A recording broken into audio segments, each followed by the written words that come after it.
Greetings, everyone. Welcome to the Ryan Stick Show. I'm Ryan Stick. Thank you so much for checking out my channel. Now, before we begin, a spoiler warning. At 42 minutes in, we are going to be talking in detail about some of the amazing scenes and the behind the scenes of some of those amazing scenes that have made this game a worldwide smash. If you're a casual gamer who's just checking this out for the first time, or you're halfway through, or you're thinking of buying it, those first 42 minutes, those are for you. After that, at 42 minutes in, until we finish, we're going to be talking in detail. It will be spoiler town. So if you haven't played the game at that point, you might want to jump ship. But everyone who has enjoyed the game thus far, has finished a game and has played it even multiple times and wants to know more about the scenes that have made us laugh and cry, this is for you. So without further ado, let's start this off. The cinematic and animation director of Marvel's Guardians of the Galaxy, Darryl Purdy. Ryan Stick Show. It's the Ryan Stick Show. Ryan Stick Show. It's the Ryan Stick Show. Thank you so much for being on the show. This is absolutely amazing. I'm so glad you're here. Now, I got to tell you, this game, Guardians of the Galaxy, has completely kicked my ass. From the beginning to the end, I cannot put my remote down. And I know that sounds cliche, but I actually truly feel this is my possibly favorite game of maybe the last 5 years, and possibly one of the greatest superhero games I've ever played, period. Now, I got to ask you, I know what you do in the game, but I'm also an idiot. So I would like you to explain to me exactly, and IMDb for that matter, because they don't give enough specification of what it is everybody actually does in this team. Tell me your role in Guardians of the Galaxy. Okay. So I wore kind of two hats. For anybody who knows me, I wear a lot of hats, as you can see, but I wore two hats on this project.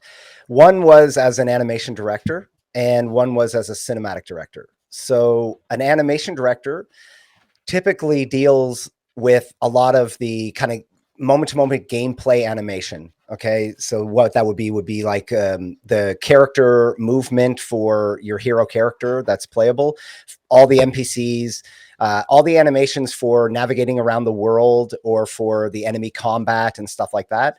And really what you're doing is you're trying to set or guide an overall kind of aesthetic or style that hopefully is followed throughout the game, but it's really geared towards the playable moments. So when the player has the controller and is moving the character through the game. As a cinematic director, it's a bit of a different role. You're dealing much more with the core narrative of the game, and it's akin to kind of like a film director role where basically we get a script. And myself as the cinematic director, I start to break down the script from words and start to, with a team of storyboard artists and my cinematographer, we start to put those words to images, and then eventually build out sequences. And then basically I'm involved in the casting of the actors, the talent that perform in our performance capture studio. And then I direct the performance and then also follow each sequence to completion to a final product, which means through the post process. So once we get the mocap data back, I oversee the animation team to make sure that all the performances and the beats are hit. And then also oversee and work with multiple other departments on the game team to make sure that, you know, the post process like audio, VFX, lighting, all of those things are kind of seen through to the end. So everybody is familiar with Guardians of the Galaxy ever since they literally exploded onto the scene a few years ago in the MCU films. And before that, they existed in comic books forever. But your video game stands out. I mean, every Star-Lord is his own Star-Lord. Every character is their own character. And it's not just kind of pale imitations of the cinema version, which somebody could have did, and it would have been an easy cash grab. But this game stands out on its own, and I'm so happy you did. Please tell me about making that decision. Was it always, to begin with, that you were going to do absolutely your own thing? What was wonderful was from the infancy of the talks with Marvel and Square Enix, Marvel was adamant that they didn't want to do kind of a movie tie-in or anything like that. They wanted a Guardians game that kind of existed on its own and kind of expanded the Guardians universe, so to speak. So what was great is, you know, they basically said, we want you guys to put your own spin on this beloved franchise, which is wonderful. It's always, you always, of course, want to approach it in the way that you don't want to disregard the history of the franchise. So what I do believe we did well at Eidos Montreal is I think we found a sweet spot where we paid homage to the comics, the cinematic universe, but also carved out a niche that was, I think, unique to our own kind of take on these characters and this franchise. Absolutely unique. In fact, it's a very unique game, and just the process of it. I mean, when you look at it from a story standpoint to a cinematic standpoint, you're the game when you begin doesn't isn't just this big flashy splash page, if you want to look at it in a Marvel sense. It's a 13-year-old Peter Quill in his room looking at some posters on a wall, listening to music, and having a conversation with his mother on his birthday. And everybody who knows Guardians of the Galaxy kind of knows that, oh, this eventually is not going to go well. But it's so sweet to have these moments, because even in the movie, you see a little bit of his relationship with his mother. But I think this is the most time you ever actually get to feel the essence of who she is and why he feels her loss after all those years. Tell me, was it your intention to make me cry constantly, or did that just happen, on its own? Because I'm sure a lot of other grown men and women have told you something similar.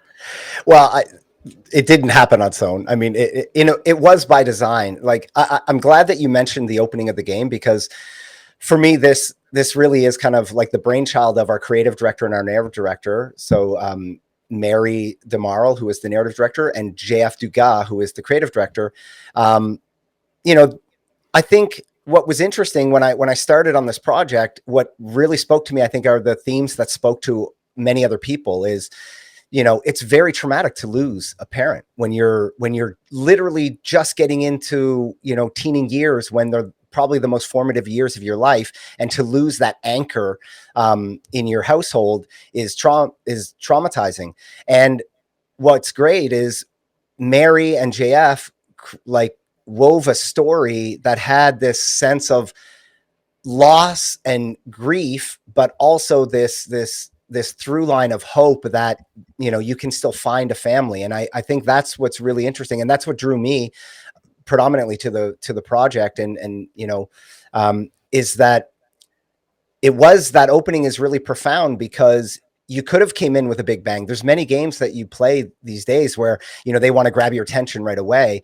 And I actually thought by flipping the switch and starting off slow, and having a bit of a slower build, it let you invest into the emotional core of the story much more, I guess, if effectively. You're mentioning that you had a hand in casting everybody. I love everybody's voice, and I also love what everybody does. This team of Guardians of the Galaxy, as somebody who's played a crapload of button mashers in my day, and I love that X-Men video game where there's 6 players, but essentially everybody is pretty much there to do the same thing with a little bit of a special weapon. I love how not only is everyone's personalities stand out on their own, but even their movements and their usefulness to the team and what they bring to a battle. And when you don't have somebody around for said battle, how much you will miss their contribution to being able to finish, to being able to win. And I'm like, that is so brilliant. You made everybody matter so much. And that's not easy to say. That's not easy to do. Whether the character is bigger or smaller, everybody has a purpose. Everyone has a talent, whether if it's Rocket with hacking things, crawling into small places, or creating bridges, or Drax just being a brawler, or Gamora with her literally one-hit victory slices. It's amazing how everybody can come together and create a proper team. Was that a long process? Like, take me through finding each of these characters, because damn, well done, son. Um, well, a lot of the credit has to go again towards the creative director and the game director. So basically, what I thought was really interesting is, and you may have seen like comments like this at the early, is like, most people I think expected that if you're making a Guardians game, you're going to play all Guardians. But what I thought was quite genius about what JF was proposing was, he wanted to focus this around Peter Quill and the so-called leader of the Guardians, right? And I thought that was a really interesting take, but in doing so, they knew that the other Guardians were important. So the way to make them important was make them at some point really valuable members to your team. And valuable, when I say not only valuable in combat or navigation, like or puzzle solving, but valuable also emotionally. And that's where I thought that we hit a really sweet spot, is that like the banter system that we put in, which was no small feat to do, because there's a lot of dialogue and there's a lot of stuff to manage on the There's fly. a lot of dialogue, yeah. But what's interesting is when a Guardian goes missing or is out of the fight, you also get this audio cue or this feedback that that person is no longer in your life, so to speak. And I thought that was very powerful, because you kind of get used to having that support network around you, not only visually on screen, but also the audio version of it. And then when they're gone and they're not there, it reinforces that kind of gaping hole that you started to rely on something and it's been taken away. And that's where I feel like I really love the design that JF and Pat Fortier, who is the gameplay director, came up with. Was they somehow managed to give you a single player game, but also make it feel kind of like a team game, that you were also kind of playing other characters with the special abilities. Because, as you're going through combat, what I loved is at some point I ended up even playing it, and I've played the game, I don't know how many times, but like a few months after we launched, I sat down, got a drink in hand, and I said, okay, I'm going to play this as a player now, not as the dev that has played it 1,000 times. I'm going to play it, whatever. I'm going to let the credits roll.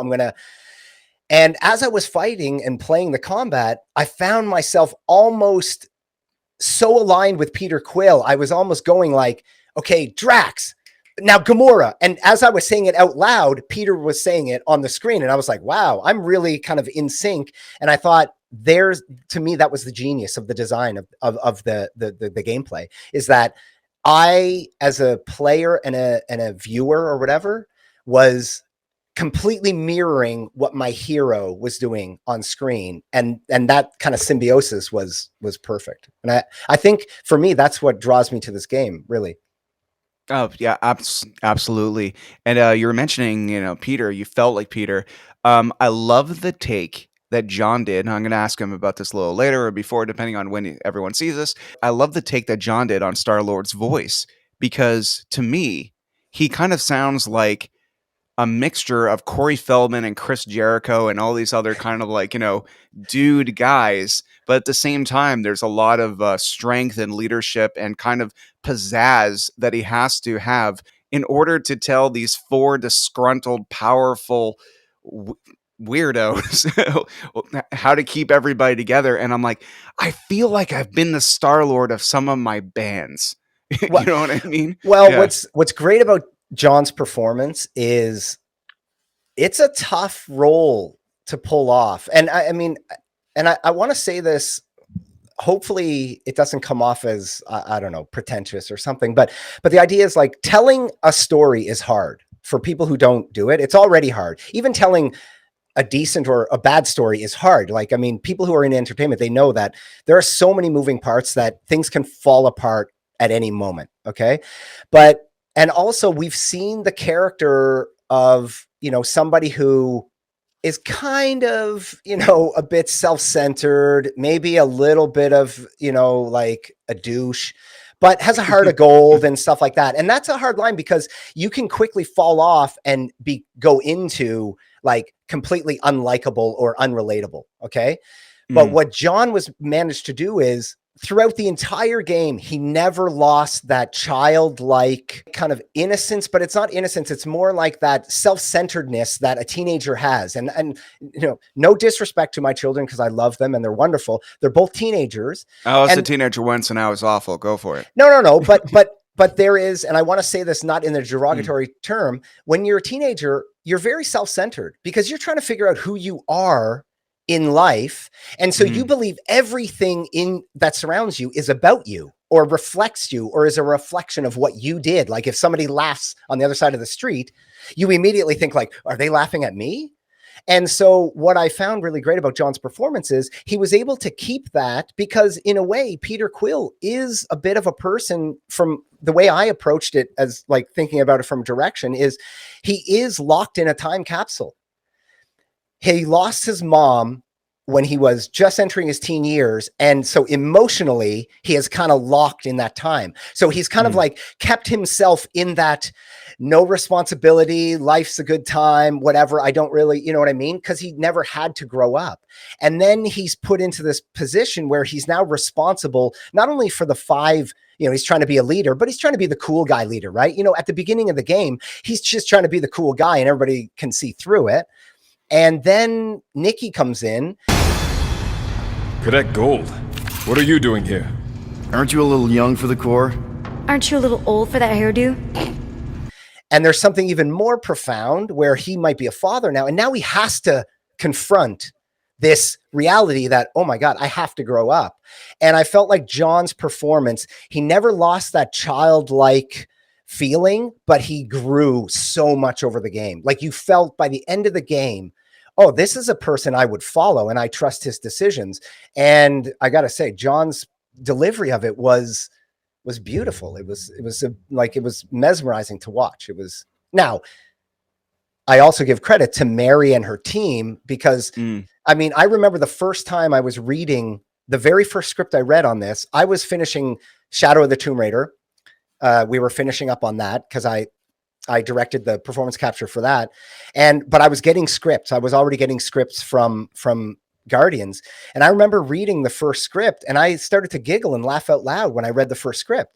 And I was like, wow, if it's already this funny and grabbing me on the page, we're in a really good spot. So kudos to Mary and her team, because I mean, those scripts bled personality and bled heart. It was just so, I mean, when you get material like that and you get a really strong cast, and hopefully myself, I have a modicum of talent. If you put those together and you kind of, the trick is just not to mess it up. Like it's there. You just got to be willing to kind of like mold it and keep it going. And that's what we tried to do on the shoots, is we tried to keep the momentum of what was already there. Another thing about Peter Quill in this game is that throughout the game, you'll kind of see like all the Guardians of the Galaxy are a little hesitant to be there. And he's the kind of one that will go and take a knee literally and just, talk to somebody. And speaking of talking to somebody, there's this great thing in this game where he says in middle of the battle, this meter will go up and he'll say,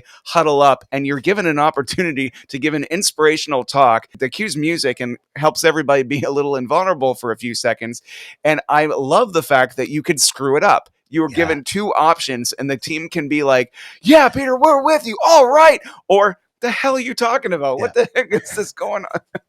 Oh, look, what's funny is about the huddle. And I don't know if I should admit this, but when you're developing a project of this magnitude, you have to be aware also of production and cost and all these things, right? So you're always trying to balance, like, where are you putting all your money, or where are you putting this, or what are you delivering? And the huddle was, I won't say contentious, but it was definitely a discussed topic, because JF, our creative director, he was adamant about the huddle. Okay. And he was like, this is, I want it. And at one point, it's when you have 6 hours almost of cinematics, and then you have however many huddles that come into the game, at one point, if you purely look at the number side of it, you kind of go, okay, if I had to sacrifice a baby today, I would sacrifice the huddle, right? Because it's not story specific or whatever. And JF was adamant. It was like, no, the huddle stays. It's a core part of the experience.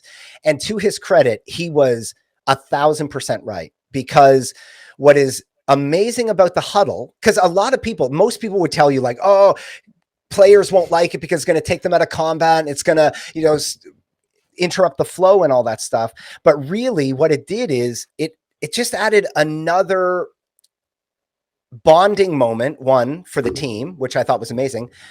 I hit my mic there, but it also created a wonderful moment for your hero to show like fallibility and a very human nature, right? Because you can mess it up, and he's not the perfect leader. And if you, the player, slightly choose wrong, then you get as much of an entertaining outing. Like, you don't rally the troops. You're still psyched, which is great, but they're kind of like, whatever, man, let's just get back to it. And I think that's the genius of it, is like, it's such a human feature. It's like, you try to get people excited.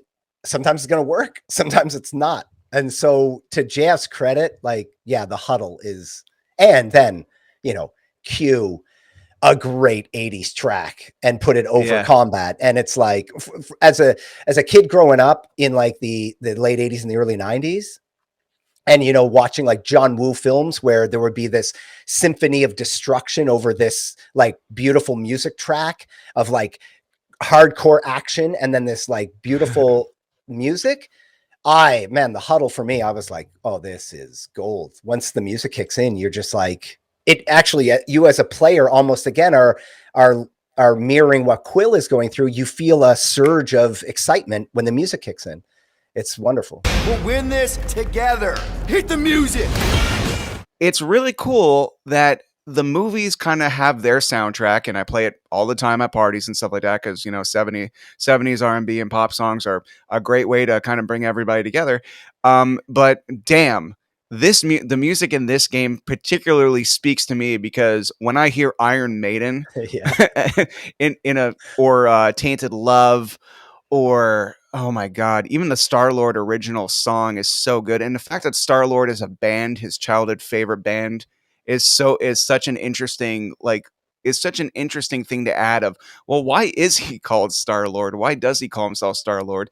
And I'm thinking, yeah, that would be like me getting kidnapped and going into space and calling myself Rancid. Yeah, exactly. It wouldn't work out so well. No. But let's talk about cinematic direction. The cutscenes are beautiful. The quality in this game is astounding. We've come a long way since 1991. 30 years finally feels like Back to the Future 2 is supposed to look when it comes to the progress of how video games have come along. But these cutscenes are incredible, and frankly, another thing that's amazing about them is they're really well shot. The angle choice, the pacing, the editing, it is all great. Did that take a long time to find your the game's voice when it came to the cutscenes? I don't think it took too long. I guess basically what was wonderful is, again, JF gave our department a fair bit of creative freedom, I will say. So myself and Benoit Gagné, who is my cinematographer, my DOP and kind of editor, basically, because we had a lot of content, we didn't have a ton of time for each sequence, as in, we had a couple weeks to do the initial boards and stuff like that. And then we had reviews with JF, the creative director, and Mary.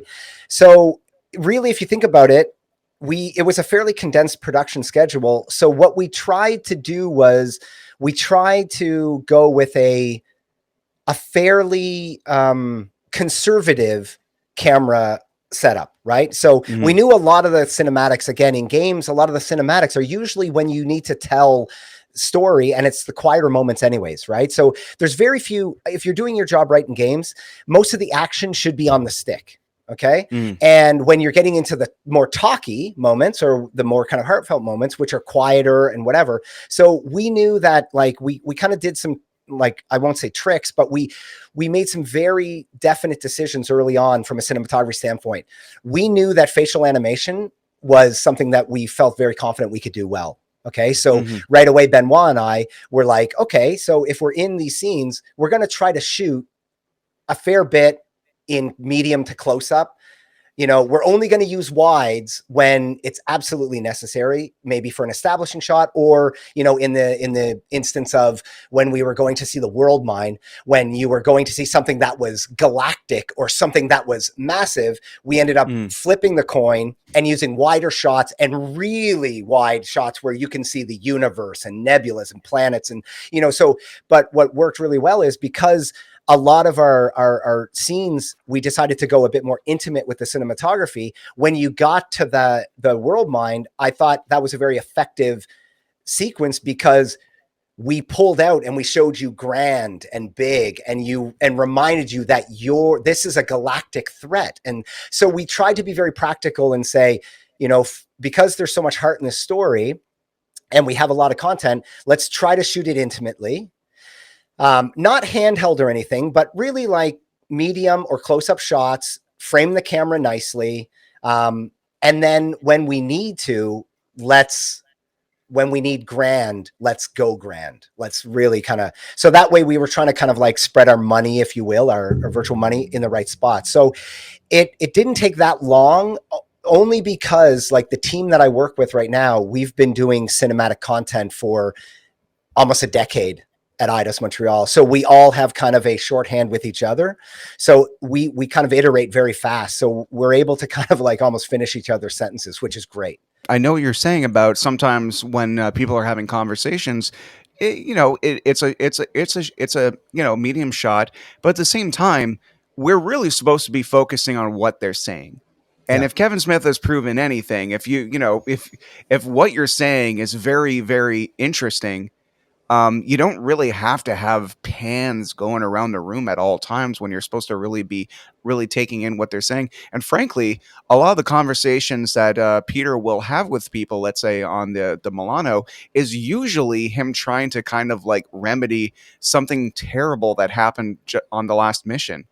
And it would be almost insincere to get all Michael Bay with your angles when you're, having an intimate moment with each other. Well, you're bringing up a great point. Like for me, one, just as a director, I am way more kind of a character director. So when I think about cinematography, usually I start from the character and work my way out. I'm not as much a visual director. Like I really need to drill into why the characters, why they're in the scene, what's driving them or whatever. And I try to represent that. That's kind of the first place I start from.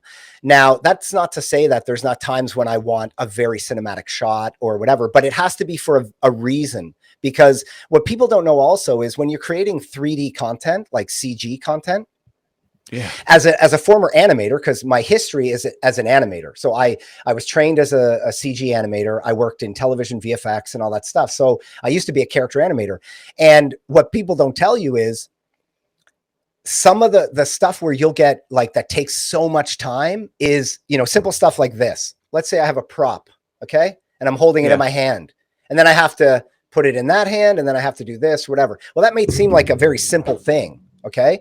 But in animation and CG, can become quite complicated because you have to constrain it to this hand, then you have to grab it here, constrain it at that point. And there's a lot of like finessing.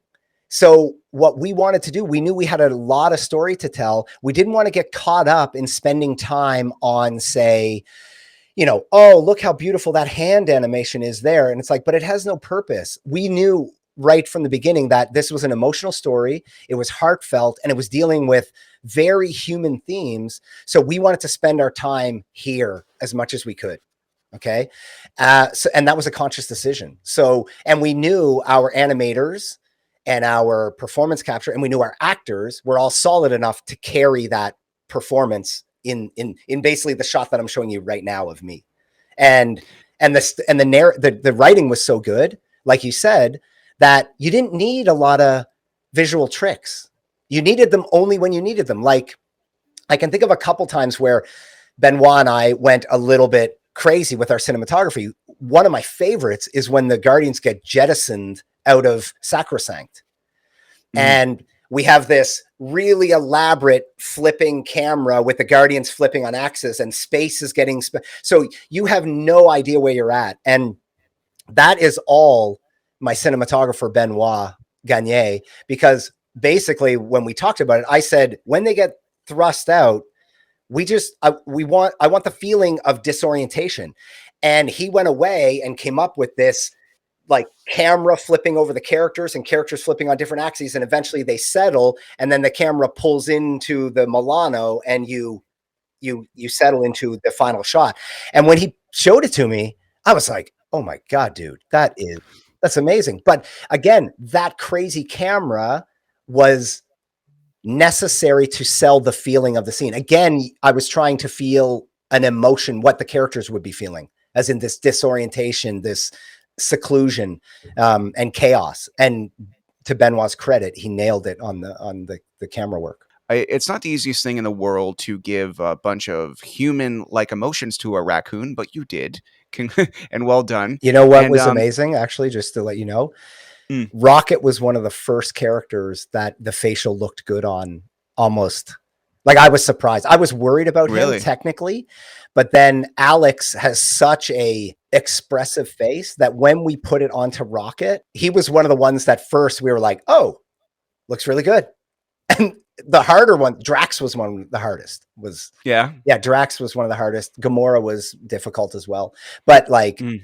but Rocket, yeah, I mean, there was just, he was appealing right out of the gate. You were just like, wow, okay, this is working. There's a scene that Rocket, like it's kind of in the beginning of the game where you know, they try to do something and they're going somewhere and they're all stuck in this jelly, and Rocket's the shortest one, and they're all kind of and it's interesting because Rock is always, you know, he's saying his ship, the Milano. There's always this tension of maybe he should be in charge.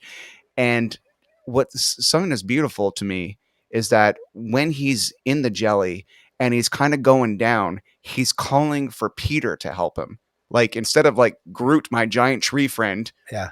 he's like, Quill, help me. So you being the player feel this immediate reaction of, I gotta save this trash panda right now. Yeah.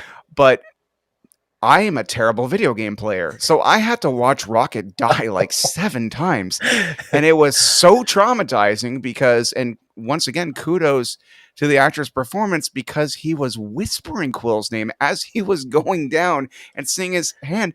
Dude, it fucked me up so bad. And I felt like I was watching. I felt like I was watching Neverending Story again when his horse drowns in the mud, and and I know I'm the player, and I know I'm responsible, and I felt this like almost this responsibility to A, get better at the game, and B, before save him before going to sleep in case anything goes wrong. Yeah. Tell me about that scene, because yeah, it keeps me up at night. It's funny because, I mean, you're always trying to balance. Like, one of the things, and I might go a little bit off topic, but I'll bring it back to my point, hopefully, is with a game, with a story like this, I guess, what's wonderful is we have quite almost, I wouldn't call it slapstick, but we have very kind of broad humor in areas. Okay. But then we have also moments that are so genuinely heartfelt and sad and traumatizing. And when, I guess, from my perspective as a director, when you're doing that, you're always in the back of your mind trying to think like, am I going too far? Okay. Like, you know, like, am I going too far on this gag? Is it too jokey, and will it not, like, you know, will it be too much and stand out like a sore thumb? Or the opposite, when you're doing a traumatic scene like the one you mentioned, are we going too far? And really, it becomes kind of a feeling. And for that scene, it was interesting because we shot most of it in the volume with all the actors. Okay. But then there's a certain moment where, you know, we don't have a pool of Jello to dip Alex in and submerge him. Right. So at some point the animators take over and they did his death scene. And then Alex had to come in and we did a session where he recorded voice over that. And to his credit, I mean, this is where Alex is a wonderful actor, is he's watching, it's called ADR. He's watching the video and he's timing his stuff with the animation, okay, for that scene. And even on the day when he was recording it, and I'm watching Alex, the actor, do it, and I'm looking at, you know, the scene, it was heart-wrenching. And I can only describe it as you kind of go on your instinct that day of like, okay, that's the right audio. That's enough to sell it. And I was very surprised at how authentic it felt, his dying. And you were just like, whoa. And what I liked about it is, up until that point, I mean, it's pretty early in the game, but Rocket is kind of an asshole. Like, you know, you don't understand at that point in the story that Rocket, while he understands that they need to expand the team to make more money and they're trying to kind of whatever, it was just him, Groot, and Quill for a while, right? The Guardians have only been together as a a group of 5 for maybe a few months. Okay. So he still has this animosity towards the other 2 who are kind of like, cramping his style. It's like, you hear a bit of it in the Quarantine Zone when he's like, oh, those were the days when it was just us. So he's kind of like, up until that point, he's a bit of a dick because he doesn't really care if the other 2 stay. And he's always on Quill's case for like, why did you have to, why are you messing with a good thing? So then when he actually is dying and he is saying Quill and it's very genuine, that one moment for me, like, really hit home because you're like, oh shit. Okay. He's human too. Like he still does I guess for me, and I don't know if people put this much thought into it, but this is the thought I put into it as I'm trying to direct it. In that moment, Rocket is literally telling Quill without telling him how much he loves him and cares for him. As in, like, in his last breath, he's still going, Quill, almost like, I'm sorry. Like, are we good? Quill, do something! Like what?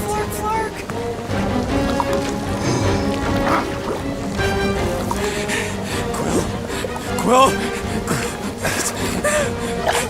And that's kind of where we were trying to fit when we were directing it. And I'm glad it resonated with you because I quite love that moment. Although a lot of people are never going to see that because not everybody's as terrible a gamer as you and I, and they save Rocket and it's all good and Groot does his thing. And Well, I had the yips when I was playing. I was just like, to the 2 triggers here, and I'm just like, oh god, where's the freaking triggers? yeah. But what I liked about that is, and sometimes there's a contentious thing in the industry, and sorry if you'll allow me a little bit of a tangent. Please. There's a little bit of a contentious thing within the developers about QTEs, they call them, right? These moments within cinematics where you get to press a button or do something. And again, I think everything is a bit of a tool to be used. And if you use it in the right way, it can be very effective to create an emotion. And for me, what you described there for me was like a successful use of that lever that you get to pull as a game developer. As in, you're so engrossed in the moment and you're kind of, again, with Peter thinking like, what do I do? What do I do? Everybody's scrambling. Gamora doesn't know what to do. Drax is stuck. Groot is stuck.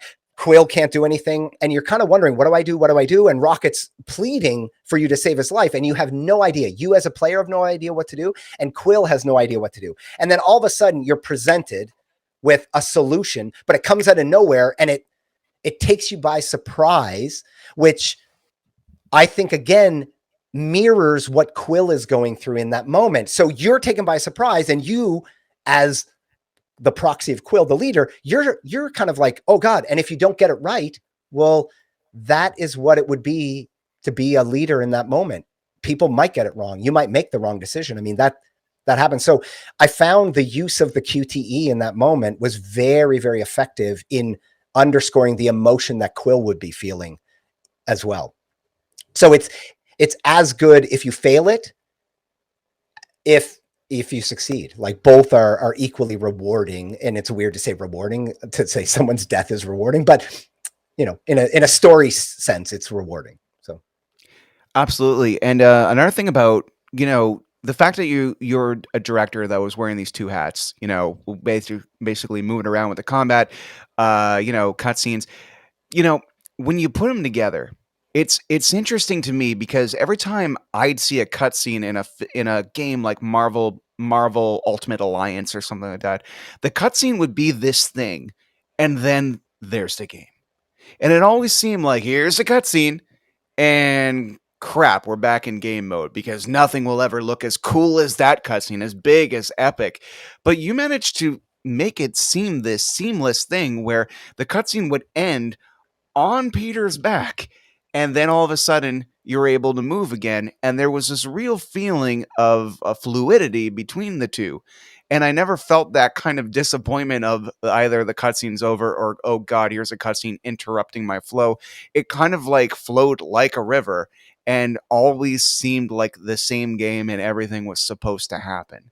So really, kudos to everyone involved in that, because that to me is the biggest feat that this game managed to accomplish, because all these talky scenes seemed very necessary and not intrusive to the journey I was trying to take with it. Oh, it's wonderful that you say that because one of the big things, and I know my team was very probably tired of me saying it, is, you know, we wanted to try to make the cutscenes as seamless as possible. And seamless can mean a bunch of different things. Like some people think seamless means, you know, you can't cut into a cutscene. It has to, the first shot has to be part of gameplay or whatever, but it's not that. It's just, it's trying to use your edit in a way that is the least jarring for the player or the viewer. And we worked really hard. You know, coming out of a scene, it's a lot easier sometimes because you have control, you know where the characters are going to be and where they, you know, but going into a scene, it's difficult because you have no idea where the player might trigger a scene. And not always do we get it right because there's only so many things that you can control, but it's wonderful that you're saying that you felt that it was like that because it was one of the core values that that we wanted to try to do is try to weave these narrative moments into the overall gameplay so that it didn't feel intrusive.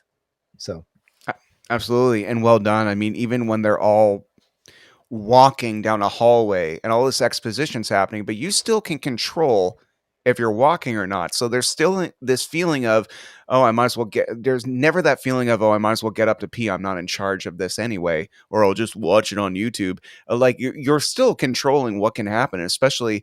And I think the most brilliant thing this game has ever done, and I'm sure other games have done this too, but like I said, I'm more of a Mario Zelda guy, and and Link doesn't say anything ever. So so all this dialogue is very new, and very dear to me. I love the fact that you can kind of make a situation worse at any given time by antagonizing your teammates or bringing them together. yeah. And I'm kind of a softie, so I was like, you know, I was literally like the Ted Lasso of Star Wars, You just of, want everybody to get along. of Star Lord. Yeah. Yeah, I just want everyone to get along and stuff. And I'm like, well, Rocket's cranky, so I'm going to take his side because, No, but that's great because yeah, that was another thing that I felt John did really well as Star-Lord is you had this overall feeling that every time John delivered a line, he was really just trying to kind of like keep it all together. Do you know what I mean? Like keep the band together. And as dysfunctional as they were, he was always trying to like, no, hey, trying to see another person's point of view or trying to, which I thought was really, really great and genuine, which John was wonderful at. I, yeah, if you don't mind, I would like to. I mean, I love this cast, and I have multiple favorite scenes in this game, and they all revolve around each dude. character's different moment. But It is amazing that you are here. Say whatever you want. In no, fact, but I if you want want to spoil, we've been talking long enough. Everybody watching this right now, we may we if you haven't played the game and you haven't finished the game yet, you might want to pause this right now because frankly, I'm sick of holding back. I'm sure you are too. There are some brilliant, gorgeous scenes in this game, and we need to talk about the other parts of this game. So you know what? Everyone knows what you do. Everyone's had a chance. Let's spoil the crap out of this thing right now. Please say whatever the heck you want. you touched on because you are friends with Jason, who plays Mhm. Drax. Okay, so I knew Jason from a previous life. Okay, I worked at Ubisoft many years ago, and while working on, I was a cinematic director and an animation director actually on Far Cry 3. And Jason was a stunt. He came in and he did a stunt shoot for us, a knife fight and stuff like that. That was the first time I ever met Jason. And Yeah, then throughout the years, and I hope he's okay if I tell this story, I'm sure he um, is. but throughout the years, in many casting sessions and stuff like that, I ran into him again at the casting agency that we cast a lot of our stuff from, because Jason would work there and be a reader sometimes. So we had crossed paths. And then we cast him in this project. And Jason, I'm just so happy that he's getting the response from the fans that he is for his portrayal of Drax, because he is such a genuine person that like takes his craft so seriously and puts so much work and dedication into every word that he utters. Okay. He thinks about it, he rethinks about it, whatever. And so to see the fans like give him the recognition that he's due, it's wonderful because, I remember him from years back or whatever. And yeah, like he literally, this portrayal of Drax is like nothing we've ever seen before. I mean, what's great about the games medium, and this is nothing against film or anything like that, because I'm a huge fan of film. Okay. But the one thing a luxury we're afforded in video games is that we can dive deeper into these characters sometimes, because, this game, it's like 20 hours long. So, the narrative is 20 really, if you're good. yeah, that's it. So the A narrative, little bit longer when you're me. that's right. Yeah. Okay.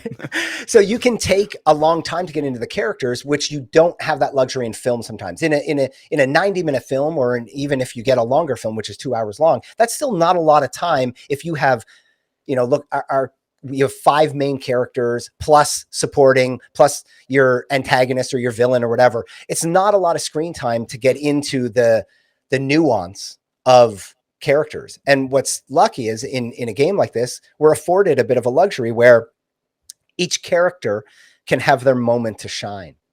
And what's wonderful is, Jason has a couple scenes in this game, not a couple, like many scenes in this game where it literally just reaches into your heart and he grabs it and he's like, I'm not going to let go of this. Like, just watch me.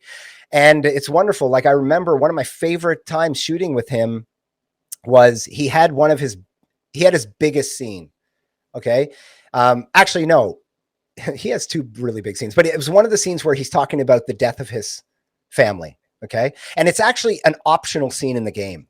You could miss it. You could, when you're navigating in the environment, if you don't go to a certain spot in a certain level, you won't find Drax. And if you don't find him, you'll never see the scene. But when we were on the day, I knew it was a big scene and I knew it was an emotional scene. So I asked Jason, I said, look, man, this is another luxury we have kind of doing performance capture. I said, hey, I thought it was nothing, honestly. Like, he's talked to me about this before, and maybe he'll talk about it when you guys discuss it. But I went up to him before we started shooting. I said, look, man, here's the slate of shots we need to get done today. Would you like to do this scene early in the day, or do you want to leave it for the afternoon? Do you want to kind of warm up and then put it before lunch? Like, when do you want to do this scene? And he was kind of taken aback and he was like, oh, well, I don't, and he said, well, I'd like to, I think if I remember correctly, he's like, I'd like to just get it out of the way. I just like to, I said, okay, we'll start with it. And he told me later on that he was like amazed that I did that. And I was like, yeah, but like the one thing that's great about performance capture a lot of times is, that scene didn't have a big setup, right? We don't have a lot of props. They're leaning on a banister, on a railing. That's it, right? They're staring off into a void. So there's no setup. We don't really have lighting that we have to set up. We don't have cameras. We don't have anything like that. So we can be flexible to be able to shoot things in different orders. So I come into a day with a shot list and I say, I want to do it in this order, but I'm also aware that if there's a really heavy or emotional scene, I want the actor to be in the best frame of mind to be able to attack that scene. So I'll flip my schedule if they feel they want to do it in the morning, in the afternoon, if they want to do it, whatever, then I kind of let them dictate. And that's what's lovely about PCAP is that you can do that. And I didn't realize that was, again, because, I don't direct films, so I don't have to worry about a setup for that shot or that close up. I don't have to break all that down, set it up again. I mean, I understand how to shoot it, but we're not bound by that. So I'm really glad that scene is getting a lot of fanfare because it is heart-wrenching. I remember watching it on the day. And not only Jason, I got to give John credit because John was also one of the greatest things about this cast. Ryan, I'd love to say, and I hope they talk about it, is they were the most like caring and giving cast. In what I mean in that every one of the characters in this story has a moment, has a real profound moment. And the cast was so supportive of each other to know that, okay, this scene, this is your scene and it's about you. And I'm going to do everything in my power to make sure that you are set up for success. So, like we would have actors that stayed when we could have wrapped them but they would stay and say, no, I want to be opposite. Even though if I'm not like whatever, I want to be able to say my line so they can hear it the way that I would, you know what I mean?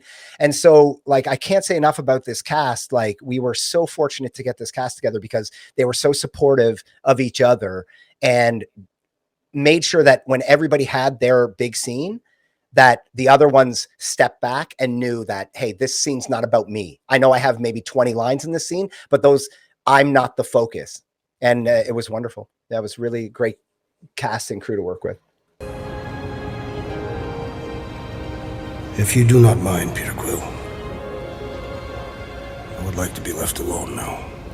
Oh, yeah, sure, man.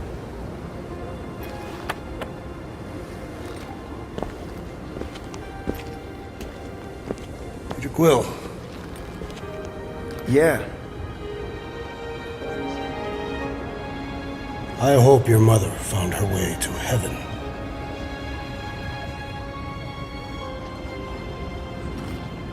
That's absolutely beautiful.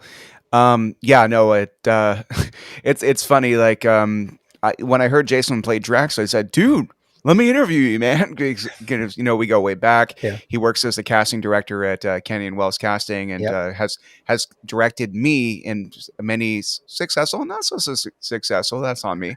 Auditions, but I distinctly remember him making suggestions that actually allowed me to get the job because he's a wonderful giving actor when it comes to. He lent me a book on acting. Like he really went out of his way. I've always called him Batman, like myself Robin to his Batman, and he's Jason Batman in my phone. That's So, awesome. little fact about Jason and his giving nature is that instead of saying, "Hey, you want to interview me? Awesome. I deserve this because I did a good job," he went out of his way to like reach out to the cast and crew and make sure everybody got their time to shine. And that's just another thing about Jason Calvier that I'll take with me to my grave of what a selfless person he is when it comes to, holding your hands up in victory after a few years of hard work that you all put in. So, yeah, Well, and kudos to Jason. yeah, look, and again, I'm going on a bit of like a rant here, or I'm standing on my soapbox, but you know, the rest of the cast as well. Like, there's scenes that are like mentioned it before. Well, yeah, but now we're in spoiler time, so go for it, Darryl. Talk about It's more Gamora. that Yeah. there's certain days on the shoot that you remember. Okay, and for me, the way I see it is, and me as the director, I feel like my role is just to make sure that really things are running properly. As in, and what I mean by that is, of course, you go into a shoot with preconceived ideas of what you want out of the scene. And you know there's certain things that you have to hit in order for the story to make sense, in order for character arc to read or whatever, right? So there's certain moments in the script that have to hit. But also as a director, you need to, for me, my personal view is I need to, again, I'm always, maybe because I was a character animator and an animator for years, I can't help but think about story without thinking about character. So when I get in a room with actors, I always am going in with like, okay, I've prepped as much as I can. I have a clear idea of what I want, and I'm ready to throw it out of the window if something better comes along. And I think that's a key thing, right? Is that, and what I hopefully do is when you're in that room and you see the scene happen for the first time, it's like nothing else, because yeah, you might have done a table read, you might have read it, you've probably, by that point, you've read the script 1,000 times, I've made a million notes or whatever. But then when you see it up on its feet the first time, some of it goes out the window. Some of it might be exactly the way you had it pictured in your mind. You're like, oh, great, easy. And then other times an actor will come with something that you didn't expect. And your job for me as a director, from my point of view, is like not to just immediately go, oh, that's not what I want, so it's wrong. It's to hopefully in close to real time is to go, oh, that's not what I expected. Okay, does it break anything? No. Is it good? Yeah. Okay, we should probably keep that, or let's roll with it. You know what I mean? And you're trying to do that in real time. And one of the good thing is on the scene that I was talking about with Kim, she has this emotional scene, and I am going to spoil something. It's where she flips out and she brutally kills this guy, right? Whatever, at the end of a battle, right? But she doesn't only just finish him off; she like ground and pounds him.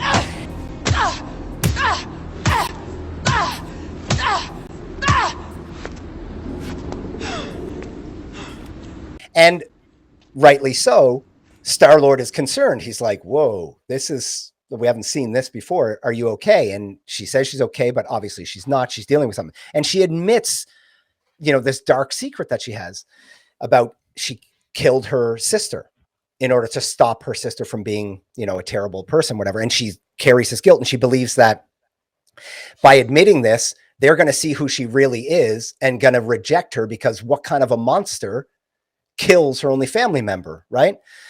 So we had done the scene, and Kim had gone pretty full on, and she was starting to lose her voice because she was so intense, and she was cognizant of losing her voice, and she kept going, oh God, I'll just get some tea or whatever. And I said, no, stay in it. Stay right there. You're in the right point. And I told her, I said, your voice breaking is making the scene. So just go for it. And she did this take where her voice is scratchy, and, because it was in the afternoon, it was after we had done a day of shooting, and her voice was getting, and at the risk of like hurting her voice, which we all knew, like, oh shit, if we have to shoot tomorrow, then, rest it.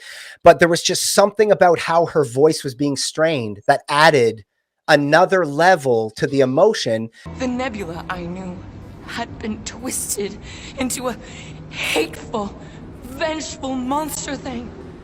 One who would never stop unless I stopped her. So I did. And to this day, it's one of the most profound scenes I've ever been a part of. That and the Nikki scene with Peter at the end is, and it was because it, like, what I tried to describe to some people who don't do this is, had she not been tired at the end of a day, or had not had whatever happened the rest of the day, or whatever, that her voice was strained, that scene would not be as powerful. Lived in. That's right. And it mirrored what it must have been like for her, is that you could feel that her exhaustion, her, and she as an actor was worried that it was going to blow the take. But I was like, no, it's adding. That little thing about your voice cracking and breaking is adding so much truth to this moment that it's taking it from a great scene to a phenomenal scene. And kudos to her. And then luckily after that, we got great performance, and the lead animator, Johnny Spinelli, did a facial pass on it, and it was beautiful. It's like I say, it's probably one of the best scenes I've seen since doing this for however many years I've been doing it. It's beautiful. How can you be friends with a monster? Why would you want that on your team? A team I actually kind of enjoyed being on, all things considered. Well, I hate Nebula, so I actually would have... What? I'm just saying it don't change nothing. Actually, it changes everything. The most deadly woman in the galaxy just admitted she loves us.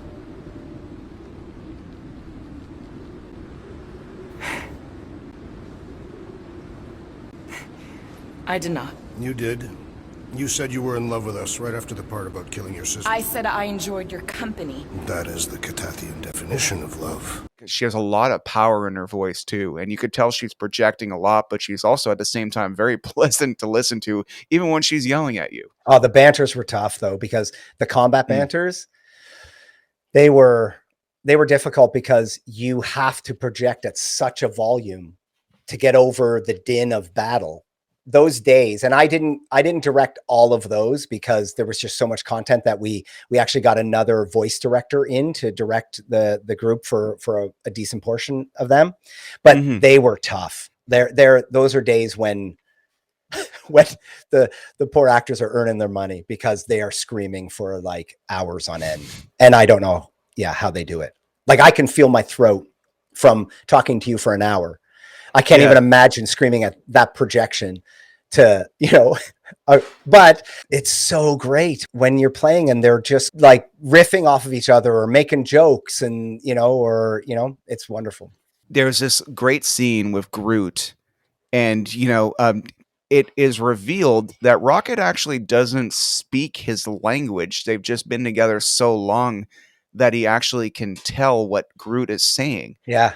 Yeah. And When you and find the then translator or whatever. Yeah. and after a while, I found I could figure out what Groot was saying half the time too. Like it's true. It's credit to Robert Montcalm, honestly. Yeah. What was great is Mary's team would put in the parenthetical of what Groot was saying, right? So they would write "I am Groot," obviously, but underneath, or they would write a parenthetical of what he's actually saying. Oh, I So should really read that.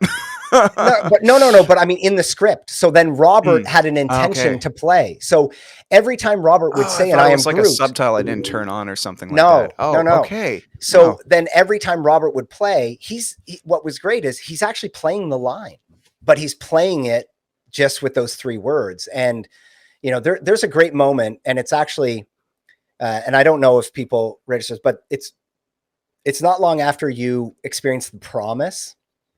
And you get out and you're escaping the church, and they get into this little room, and there's this quiet moment where Rocket's trying to hack a computer, and Star-Lord asks everybody, like, well, what did you see? This is right after Star-Lord had when he sees his mom again and he has to reject the promise. And he asks everybody, what did they see? And, Drax says something, Gamora says something, and Groot comes over and he says this, "I am Groot," that is just heartbreaking. He's just, he looks to the sky and he says, "I am Groot." And then without a word, Rocket turns to him and they share this glance.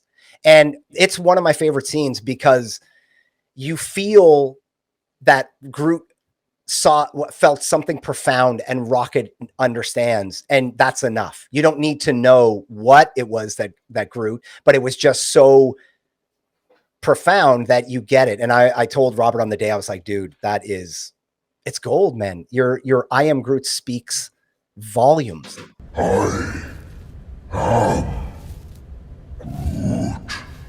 The other thing I liked about Robert's Groot is he brought a sense of humor to Groot.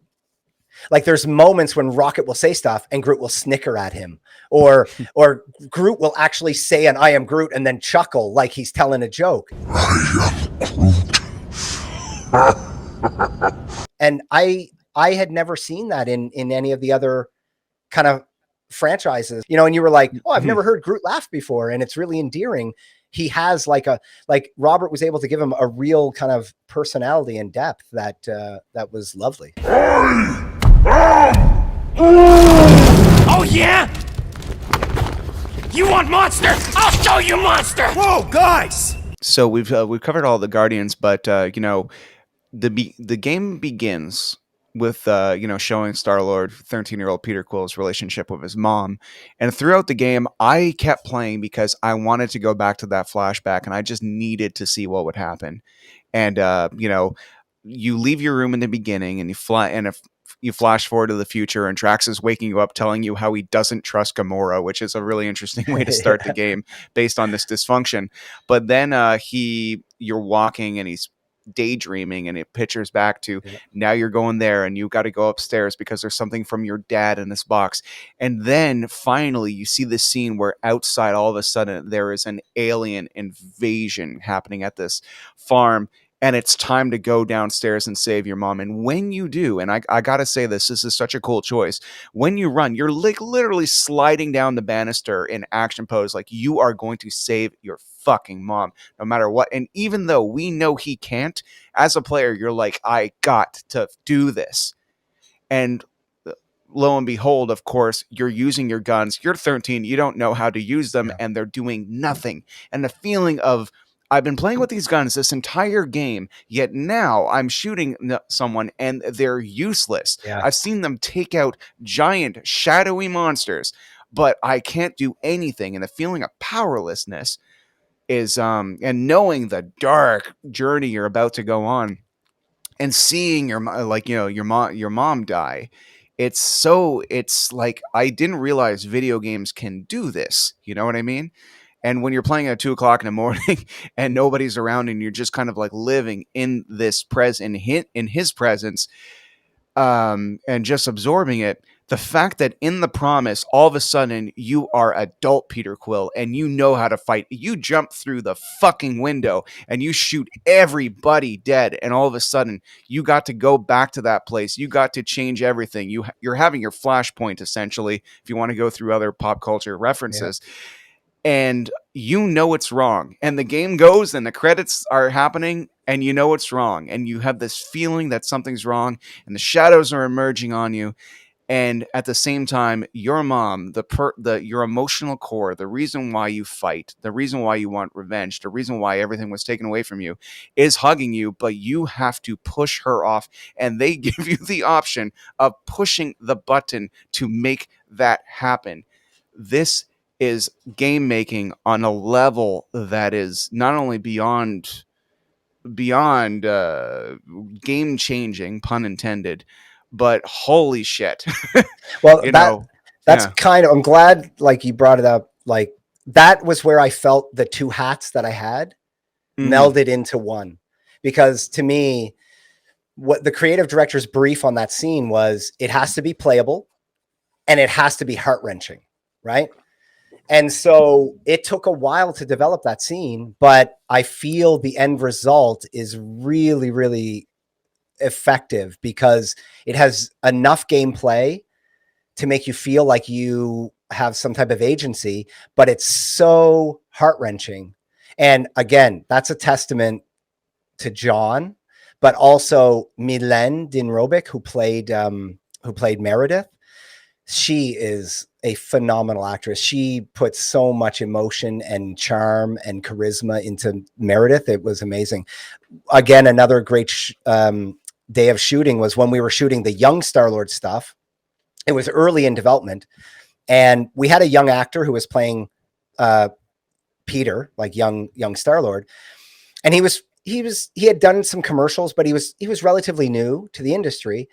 And Mylène I had worked with before. Over the years, I'd worked with her a few times, and I knew how good she was. But on the day, and to her credit, she was lovely to do this.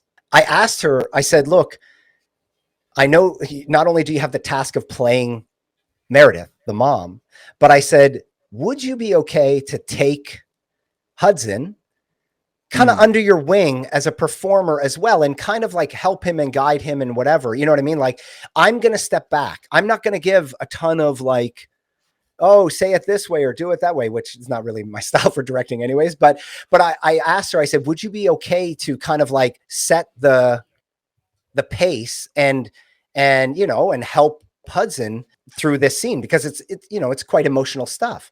And she was lovely. She was like, yeah, because she's a mom of two or whatever. And I'm like, there's no better person in this room to kind of coach or help this young actor to get, you know, to a good place. And to Mylene's credit, she was lovely. She just really kind of owned the room and kind of took up the space and was truly a kind of matriarchal figure that day of shooting. And it was wonderful. So kudos to Mylène. She's lovely.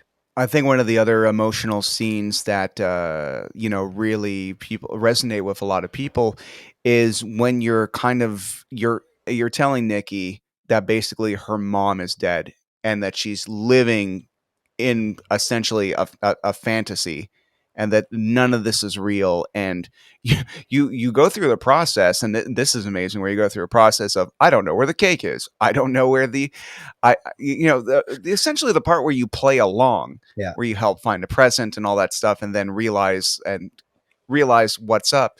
But then you're back, and this time around you have to say the hard truth. You have to go to her and you have to tell this 13-year-old that her mom is she 13? Sorry, 13. I'm Yep. just yeah, 13, like Peter as a kid. Yeah. I bet you did it on purpose. um, so you have to essentially tell this kid that her mom is dead, and a cult is taking advantage of her, and all this stuff, this heavy stuff. But you're still in you're still in a part where you're able to put, like, literally push your own buttons, and you're in control of exactly when the axe will drop. And this scene is such a testament to both voice acting, graphic design, direction, writing, all coming together to just create this masterful performance and scene that just gamers around the world, both young and old, are probably crying their brains out while experiencing. Can you tell me about that scene, what it means to you, how it came together, Yeah, etc.? it's I mean, again, I feel like a broken record because there's so many scenes that will sit with me for a long time for, Mm, multiple reasons. This is one of them as well. Roman, who has played Nikki. What's interesting is when she auditioned, we were auditioning younger actors, and she came in and she auditioned, and I was asking every actor when they came in, their age, whatever. And when she came in, she told me her age, and I was like, holy shit, okay. And I willingly left that out of the information when I went back to the creative director and the narrative director, and we all watched the audition videos. I left out the ages, and we all kind of did our short list of who we thought was the right actor for this role. And Romain was on the top of our list for every one of them. So I was really happy because when I was in the audition room, as soon as Romain did her audition, I was like, okay, she is Nikki. She's the character. I just hope everybody else will agree, right? Because again, mm, even though I'm directing those scenes, I don't have final say on who is really the creative director, and the narrative director have as much, if not more, input. So it's tough sometimes as a cinematic director because you might get somebody in a room that you really believe can do the role, but nobody else sees it. Right. And so then you either start the discussion of trying to convince people, or somebody else gets cast and you have to work with that person. And, normally it works out. But Roman, I was like, oh my God, please let this be the one. And there was multiple reasons. So they all, luckily it was on the top of their list. So then I said, okay, now how old do you think she is? And they went around the room and they were like, I don't know, 14, 15, I'm like, she's 21. And they were all like, what? Because if you see her in real life, she looks very young. yeah. And I was like, what I loved about that as a director, and this is nothing against, because there are very good child actors, but Fair. having a child actor is a much different scenario when you're directing, because there are different rules. Obviously, you can't shoot more than a certain amount of time. You have to have so many breaks, and that's fine.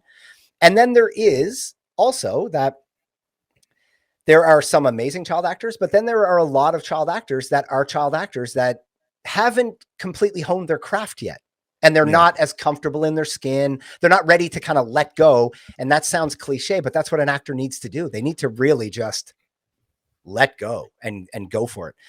And luckily, Roman, her craft is really good, So anyways, that scene, that was one of the scenes in the game that, what I say, created a vacuum in the room. And what I mean by that is, as that scene was going, you could just feel they were like, Roman and John were creating almost like a black hole around them where they were just sucking everybody into them. And when they finished, because we shot it, because it's a choice situation, right? Where you have a through line, but you can make this choice, which goes to this scene, make that choice, which goes to that scene. So what we tried to do on certain days was we tried to say, like, okay, do we want to shoot this scene shot for shot or scene for scene? Or do we want to try to shoot one golden path and then go in and do pickups for all the other choices? So on this one, we shot a huge section of it as kind of like a golden path. And when they got to the moment where she accepts and where he takes the candle and he lights it and he gives it to her, then she really, I can only describe it as, it was like a black hole where when we went, and John might tell this story because he's told it once or twice, but it's true. At the end of it, like normally on a set, I'm the director, I'm supposed to go and cut, but that one, you needed, I don't know. I just felt like you needed, it was not a loud day. This is an intimate, quiet scene.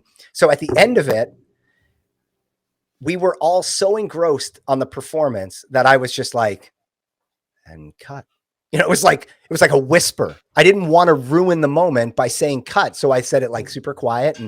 And it's true. Everybody just sat there after that scene was done. Tears were rolling down Mary's face. I was crying. Our producer Carolina was crying. Everybody was just like, and that was them in a Velcro suit with reflective balls and a helmet with like they look ridiculous. And we were so into it, and it was so genuine that moment I was like, okay, now I remember thinking to myself, okay, Darryl, just don't fuck this up, because you've got it here. Now you just got to make sure that translates into CG, the animation, the light, like all that stuff. And luckily I think it did. And I was very adamant, because one of the things, I don't know if people know, that tears are very hard to do in CG. They can work or not work. And a lot of times when I talk about production cuts, tears are easy things to cut, right? Because they take a long time to develop visually and control and whatever. So a lot of times when the clock is ticking and the money is burning, people be like, do we really need the tears? They're just an added whatever. And I was a bit of an asshole on that, because I said, I need tears for Gamora in her scene, and I need tears for Nikki in her scene. And it has to be there. And, so I was adamant about it. And I do feel that it made the scene, like when you see the tears drop out of Nikki's eyes, when you feel that she's thinking about when, especially when Star-Lord says to her, your mom loved you so much.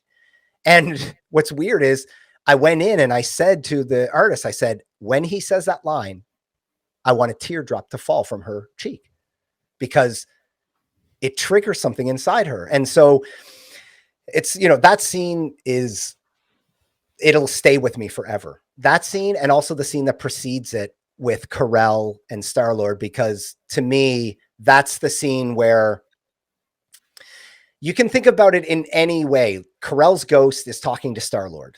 Okay. Mm-hmm. And you can interpret it however you want, but the way I needed to interpret it in order to kind of like help direct it, or at least try to hopefully get the actors in the right space, was it's not even Carell's ghost. It's not magic or whatever. It's Peter talking to himself and telling himself that he can do this and he's ready to be a dad.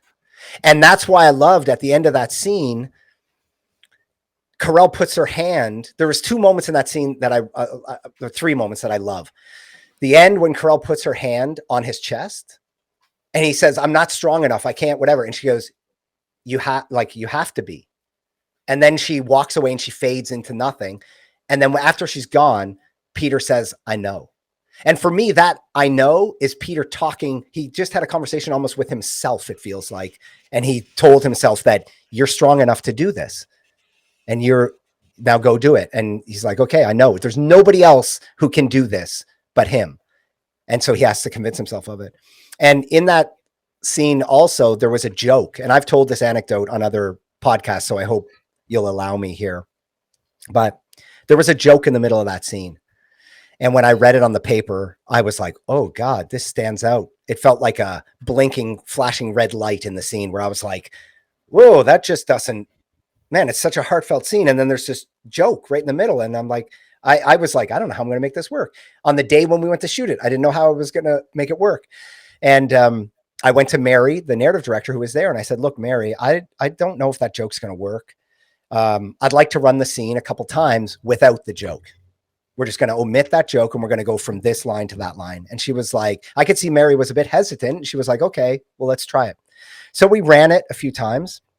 And even Judith, who plays, she even said, like, I don't know, how do I play this? Like, what's the way to play this? And I said, look, I don't know. We're going to run it a few times without it and see how the scene feels. So they did a couple takes, and her and John were lovely. The scene really was rolling, and I was like, oh, okay. And then Mary called me over and she said, Darryl, the joke's going to work. And I said, I don't know. You think? She's like, trust me, it's going to work. And I said, okay, let's try to put it back in. But I wasn't sure. And so I went over and I talked with Judith, and I said, okay, we're going to try it with the joke in there. And Judith was like, okay, well, how do we play it? And I was like, I don't know. And then just kind of like riffing, because the scene was already, we kind of just said, well, let's play it and maybe Mary knew this when whatever, but she didn't tell it to me. But I said, well, just play it as like your last I love you, as in, it's an endearing, and right away, Judith, I didn't even have to finish my sentence. Judith was like, I got it. I think I know what you want. And we went and we rolled that take, and she got to the moment. And the joke is basically Peter says, I'm not a dad. I'm not her father. Right. And and Carell says, well, no, you're not her father, as in insinuating that he might have 100 kids in the galaxy, but this is not his. Right. Which is a little bit of a slap in the face. But the way Judith played it, she played it so endearing. It was almost like her final I love you. It really felt like so from the heart. And the way John reacted to it with this little chuckle, but as soon as it happened, I was like, Mary, like in my head, I was like, you were so right. The scene, again, it was the heart of the scene. So I'm not a father. No. Well, not her father. Wow. And I didn't know, but it was Mary's confidence as the narrative director saying like, it's going to work. And so it's like, yeah, okay, let's try it. And it took the scene from a good scene to a great scene. And that one little note, it was, anyways. And then there's little happy accidents. There's a moment where she tells Peter he's a ghost or she's dead. And he says, yeah, but not dead.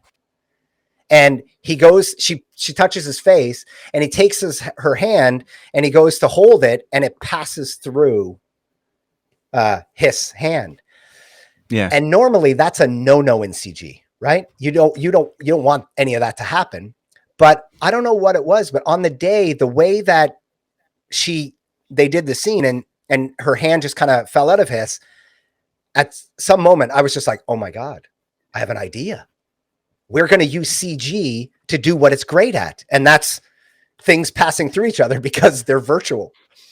And I got to say, we went back with Benoit. That's where we changed the edit kind of that day. And I asked Benoit, look, try a shot, an insert here of her hand literally passing through. And then Steve put a nice little kind of stinger of music on it at the moment and this whoosh.